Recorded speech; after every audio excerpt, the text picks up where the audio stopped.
Oh, what a difference a few hours can make. This morning, the New York Times ran this ridiculous bit of agitprop from the most scatterbrained, gibberish-talking goofball in all of media, Michael Eric Dyson. He has the incredible ability to spout sentences that are not only indecipherable on their face, but even if you could make sense of his schizophrenic ramblings, the points he thinks he's making are usually so asinine he would have been better off just not talking. Michael Eric Dyson sounds like Master Yoda's retarded cousin. Half of what he says is unintelligible, and the rest is unintelligent. Well, with Tiffany Cross now put out to pasture, I guess Dyson is hoping that maybe a slot's going to open up for him at MSNBC. And the golden ticket that's going to finally get him a steady paycheck from somebody? You know how these bootlicks are. They all got the exact same playbook. Just go ahead and trash black people, and there's going to be some white Democratic Party member, or there's going to be some white media corporation that's going to finally give you a steady paycheck. This is how you know that there's a program at work here. First, it was Goldie Taylor posting articles in Rolling Stone saying that black anti-Semitism is ingrained. Of course, as you know, that website changed that particular headline just an hour later.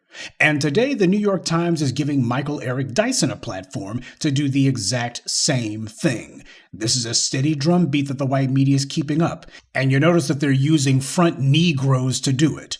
Dyson even went so far as to accuse the black community of having Jew envy, as he put it. Have you ever heard of somebody who was envious of another person or another group and looked to do them any favors? That's the obvious subtext of what Dyson says, and then he tries to whitewash it by claiming that, well, these are largely due to economic factors in the country. That's sprinkling sugar on crap. But nonetheless, the reason the New York Times ran this op-ed is because it delivers the overarching narrative that they're trying to push, that the black community is inherently anti-Semitic. Sure, when you get past the lip service to, there's economic factors at play, which is just meant as a means for the people who want to deny this propaganda being anti-black racism. They can point and say, well, see, they said it was economic and it wasn't as bad as all that. Well, that's not true at all. Because this propaganda piece services its main mission, which is to remind everybody the black community has it in for the Jewish community. And here you got a black man who's saying it. If this quote-unquote black anti-Semitism is placing the Jewish community in such danger, why is it that nobody can ever give any examples of any of this danger? Shouldn't we be having thousands, if not dozens, of examples of black people running around harming Jewish people just because? And when exactly did this black anti-Semitism begin? Nobody seems able to ever answer those questions. And considering how much these bootlicks and the white media backing them keep trying to make it sound as if black people are putting the Jewish community in imminent danger, it sounds like they ought to be able to just rattle off chapter and verse how black people are harming the Jewish community, but they don't, because this is propaganda. Dyson's op-ed started off quoting from a rabbi in the 1960s who asked Dr. King what the black community is going to do about anti-Semitism. Well, it looks like Dyson found one after all, and he starts off his article with it. There's a damning confession if you ever heard one. Black people were clearly beating and killing Jewish people in the 1960s, and no doubt earlier than that. And that's what prompted this question. The long-standing and well-documented history of anti-Semitism by the black community. Right? Wrong. Because when you actually look at the quote that Dyson links to in his op-ed, you see that it's an excerpt taken from a book about Dr. King in '68. Apparently, the book was compiled by Dr. King himself from various conversations and interviews that he had conducted. Now, in this one particular passage that Dyson quotes, he took a question from Rabbi Everett Gendler, but when you look at it, you see that Gendler was not talking about anti-Semitism from the black community in general. He was instead complaining about what he called rabble-rousing from Stokely Carmichael, Adam Clayton Powell, and H. Rap Brown, and he wanted King to make them, quote, desist from their anti-Israel activity. So this quote that Dyson started his op-ed piece off with wasn't about the black community in general. In fact, it wasn't even about anti-Semitism. It was about a few black figures who opposed the actions of the Israeli government. And apparently, Rabbi Gendler felt that it was anti-Semitic for these black figures to characterize the Israeli government's actions as analogous to white oppressors. Well, that's not anti-Semitism. Israel is a nation. It's a geopolitical entity. It's not a race, it's not an ethnicity or a religion. So to oppose the actions of the Israeli government isn't anti-Semitic. That's just plain old political activism. The real question is, if this rabbi had such a big problem with anything being said by H. Rap Brown, Carmichael, or Powell, why didn't he confront them about it? As black people, we're always being talked to as if we're just one big nigger and that every black person is the official spokesman for all black people everywhere. But of course, the people who do this, who walk up to a black person and say, why are black people like this? Why do black people think that? The people who do that, they never want a friendly conversation. It's always because they want to argue about something. They want to throw insults at us under the guise of, well, I just don't understand why black people blah, blah, blah. So Dyson starts off with a disingenuous premise. Because the rabbi and Michael Eric Dyson seem to conveniently forget that it was a black man, Walter White, who was key to helping get international support for the UN to recognize the State of Israel. Walter White was the one who had to go to certain African nations and get them to drop their opposition to recognizing Israel. And then, right after that, when the Arab world went to war with Israel, and Israel, not having any nuclear weapons, was on the verge of being wiped out, it was another black man, Ralph Bunche, who negotiated an end to that conflict. The white media will occasionally misreport that Dr. King was the first black recipient of the Nobel Peace Prize, but that's not true. Ralph Bunche, for his work bringing an end to the Arab-Israeli War, was the first non-white recipient of the Nobel Peace Prize. And he received it for helping to make sure that Israel wasn't erased by that war, which, if the Arabs had not been made to settle, is exactly what would have happened. Because at that point, Israel didn't have any nuclear weapons or even a formidable army. Without the work of black people, there would have been no Israel for Rabbi Gendler to falsely claim black people were being anti-Semitic against 20 years later. Rabbi Gendler's complaints never once mentioned Walter White or Ralph Bunche, and there was absolutely no mention of Bunche or White in Dyson's op-ed either. Keep in mind, the white media presents this blathering blowhard Dyson as being some kind of intellectual. He reaches for some obscure passage in a book from the 1960s while totally ignoring the actual historical record that contradicts him from the 1940s. Dyson doesn't tell you what Rabbi Gendler was referring to or whom. Dyson instead does his part to help reinforce the lie that black people as a group, or certainly large groups of black people, practice a tradition of anti-Semitism. Now, of course, when it comes to talking about things taken out of context, that's one of the weakest ways to disable an argument. But the truth here, with Dyson, it actually fits. And this lie becomes particularly dangerous because this lie is used to equivocate all anti-black racism as being unimportant. And black people decrying the racism that we're subjected to, well, we should be dismissed because, after all, black people are just as racist as the very bigots they complain about. That's what everybody understands this kind of anti-black race baiting to be. Because if somebody is looking for a feeble rhetorical excuse to hide behind so they can rationalize dismissing anti-black racism, this lie about black anti-Semitism is made to order. And we've been seeing this the last couple of years, ever since black people began putting pressure on white power. First, the white media pushed the lie that black people are attacking Asians left, right, and center. This year, it's Kanye and Kyrie Irving are apparently the leading anti-Semites in America, and the black community as a whole has a culture of anti-Semitism. And all of this anti-Semitism from the black community is making life dangerous for Jewish Americans, but keep in mind the anti-Semitism they point to is always words. In the case of Kyrie Irving, though, they say the anti-Semitism is that he refuses to say something. He refuses to say that he's an anti-Semite, and that's anti-Semitic. Dyson himself admits that in his propaganda piece. He says it. Irving didn't utter any anti-Semitic remarks. So clearly the definition of black anti-Semitism is anything you say or anything you don't say. What was Kyrie Irving's crime? Watching a video. Now this is a road that only goes one way. Anti-black movies, TV shows, and cartoons are considered classics in the US. Nobody's trying to track down the people who post online messages praising those hate tracks.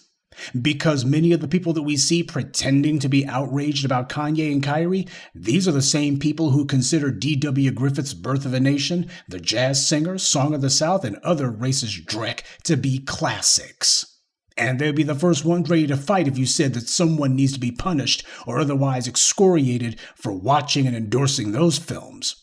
Well, I'm going to give you the facts on anti-Semitism that Dr. Dyson, the New York Times, and the rest of the white media refuse to talk about. And I don't have to go back to the 1940s or even the 1960s to find examples. We'll just look at what's happened in the last 20 years or so. Because as I recall, it wasn't black people who attacked a Jewish community center in 1999, forcing little elementary school-aged children to flee for their lives. It certainly wasn't a black person who shot up the U.S. Holocaust Museum in 2009, though it was a black man who gave his life defending the Jewish visitors to that museum.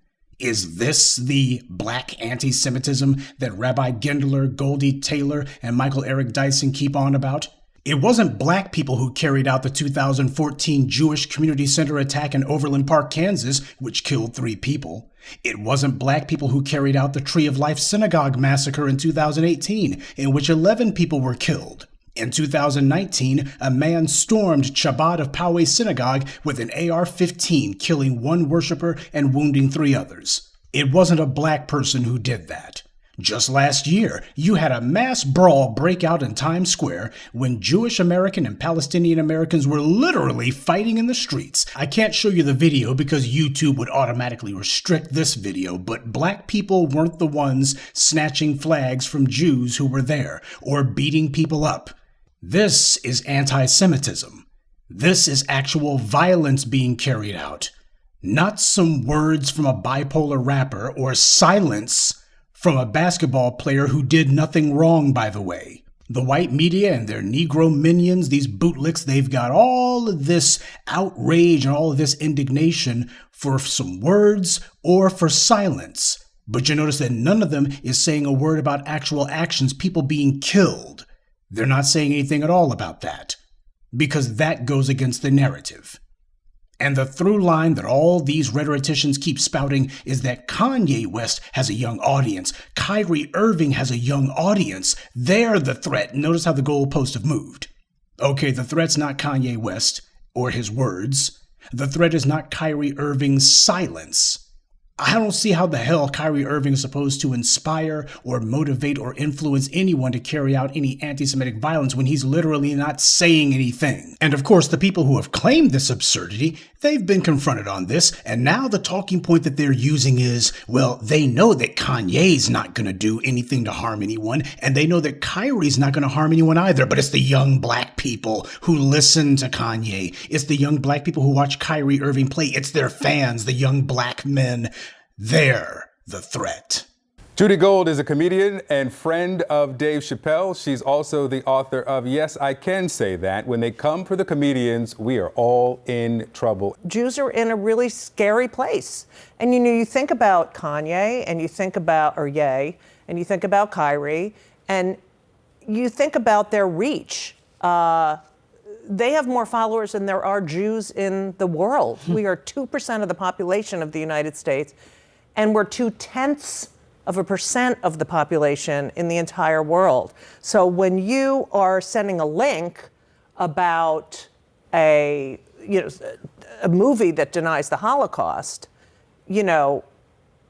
it's not really a careful or thought out thing to do, especially when there's so few of us. Nobody is blaming black Americans for Right. the Holocaust, but they are blaming black athletes and black artists for perpetuating anti-Semitic tropes. Right. That's what they were blaming them for. So Right. he fudged that a little Right. bit. So yes, that didn't make sense to me.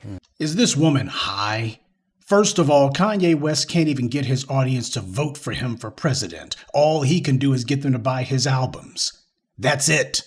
And as for Kyrie Irving, where is this band of no doubt basketball-thumping black males who he's inspired to go out and commit acts of anti-Semitic violence? That brings us to the second point, and most importantly, the central lie being pushed is that young black males are a threat. That's the message that's pushed loudly and clearly. It's not Kanye who they're worried about, it's all the young black people, specifically young black males who listen to his music. Who have these dangerous young black fans of Kanye and Kyrie harmed? No one, but they're dangerous. Well, who have they threatened? No one, but they're dangerous.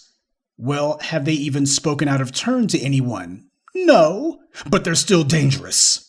So the goalposts have gotten up and grown legs. First it was about what Kanye said, then it was about Kyrie Irving's choice of viewing material on Amazon and what he didn't say, and finally now we're talking about Kanye and Kyrie's fans who have not said anything, haven't done anything, haven't looked at anything questionable on Amazon or at all. The problem with the fans is these young black males exist. You can't point to what they've done, you can't point to what they've said, you can't point to anything. The problem, they exist. Their fans exist. These young black males exist. That's the threat. That's the threat. These young black males exist. I don't know about anti-Semitic, but that's anti-black for sure. The people who tell these lies about young black men like Goldie Taylor and Judy Gold, they are the dangerous ones. And it's not merely words, there's a proven track record of how this kind of rhetoric directly leads to anti-black violence. This is how America has always justified harming and even killing black children. It's America's favorite catch-all excuse for harming black people. And there's no act of anti-black violence that's so egregious, so wrong, so unjustified that they can't use it. Armed with this lie, white mobs devastated black townships like Tulsa and Rosewood, killing thousands of black people. In 1931, the lie of black males being dangerous led to the Scottsboro boys being falsely accused of raping 2 white women on a train.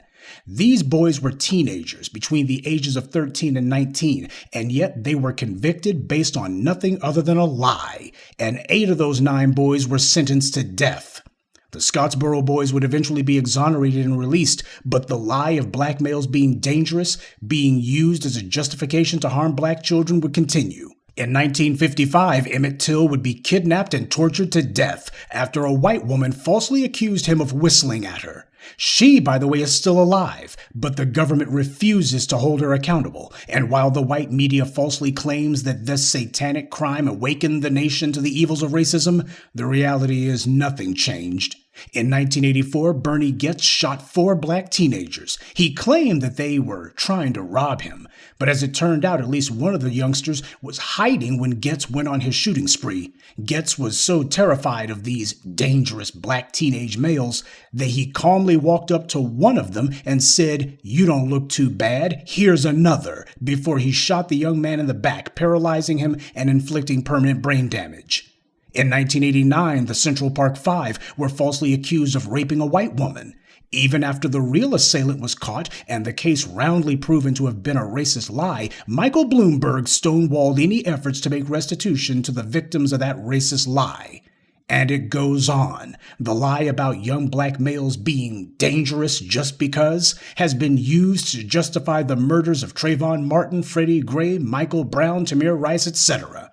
So when people like Judy Gold push the lie that it's Kanye's listeners, it's Kyrie's fans, they're the threat, she knows exactly what she's doing. She knows exactly the racist well that she's drawing from. However, whereas Judy Gold was oblique about her anti-black dog whistling, Goldie Taylor wasn't oblique about it at all. She came right up the middle and said what she knows the white media wants to hear. Young black males are the threat, and we see that they're making sure to get black people to push this lie. That way they can at least hide behind these crash dummies and say, see, you can't point the dirty end of the stick of the white media. Why? It's Michael Eric Dyson saying it, and it's Goldie Taylor saying it. And speaking of Dyson, in his op-ed, he ranted about the Hebrew Israelites and other irrelevant points. Well, if we're going to be talking about anti-Semitism, then we're going to talk about all of it. Because what I want to know is, how are black Jews, such as the Ethiopian Jews, treated in Israel? Are they not Semites? Because while I have a hard time finding any examples of this much talked about black anti-Semitism, I had no problem at all finding lots of examples of Israeli anti-black racism. There's your anti-Semitism, and it actually exists. Not based on words, but based on actions. Not based on what somebody might do, but based on what's actually been done and why it happened.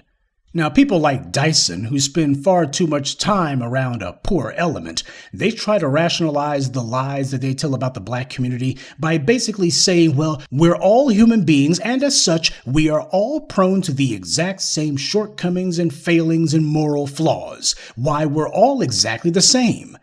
Human beings are at base the same, but power is what defines human interaction, and when it comes to power, we are not remotely the same. Where is the trans-European slave trade, where black people were bringing Europeans into Africa and writing laws saying that these are not human beings? Where's the white equivalent of the Scottsboro Boys, where 9 white boys were falsely accused of raping 2 black women, and then a jury comprised entirely of black men sentenced those 9 white boys to death? When has that ever happened? When has a white boy been kidnapped, tortured to death, and his body dumped by a gang of black men who said we did it because he whistled at a black woman? When have 5 white teenagers been accused of raping a black female jogger, then spent years in prison for a crime they didn't commit, only to be proven totally innocent, and not only was the DA who wrongly prosecuted them not stripped of their law license and sent to prison, but the mayor defiantly fought to make sure that they were never paid a settlement? Because with the Duke lacrosse team, that's exactly what happened. Mike Nifong, he lost his law degree and his freedom.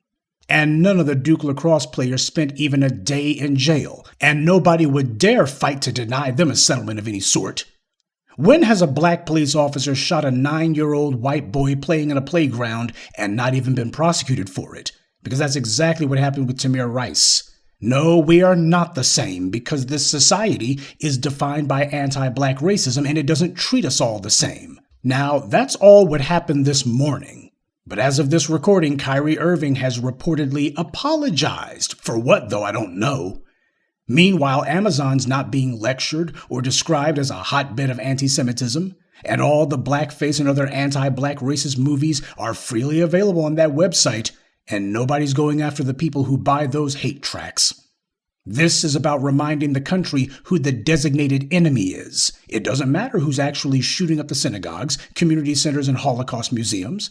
And those, by the way, were just the high-profile anti-Semitic mass shootings of the last 20 years that happened in public places. That's just a few of them. It's not by any stretch of the imagination comprehensive. And the list of anti-Semitic violence gets a lot worse when you talk about individual acts of violence and killings that were carried out.